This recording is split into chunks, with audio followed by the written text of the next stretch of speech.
அனைவருக்கும் வணக்கம். தொன்று தொட்டு உலகத்தில் இறைவனை காண்பதற்காக பல ஆன்றோர்கள், ஆன்மீக சான்றோர்கள் கலந்து ஆராய்ந்து அதனுடைய விளக்கத்தை சொல்லி வருகிறார்கள்.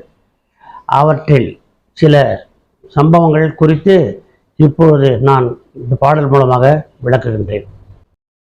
நான் கடவுளை கண்டேன், அவன் என்னுடன் உள்ளான். நான் தலைவனை கண்டேன், அவன் மானுடம் என்றான்.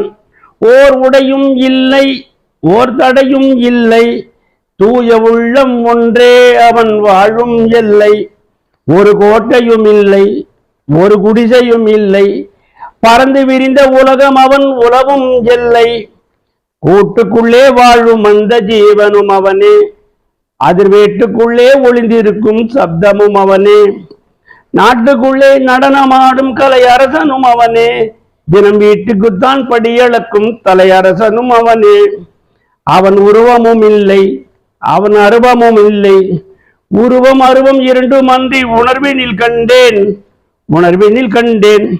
ஞான நிலை கொண்டு ஞான நிலை வென்று வானநிலை சென்று மோன நிலை அடைவோம். நான் கடவுளை கண்டேன், அவன் என்னுடன் உள்ளான். நான் தலைவனை கண்டேன், அவன் மானுடம் என்றான். நன்றி, வணக்கம். இந்த பாடல் பிடித்திருந்தால் லைக் பண்ணுங்க, சப்ஸ்கிரைப் பண்ணுங்க, ஷேர் பண்ணுங்க. மகிழ்ச்சி.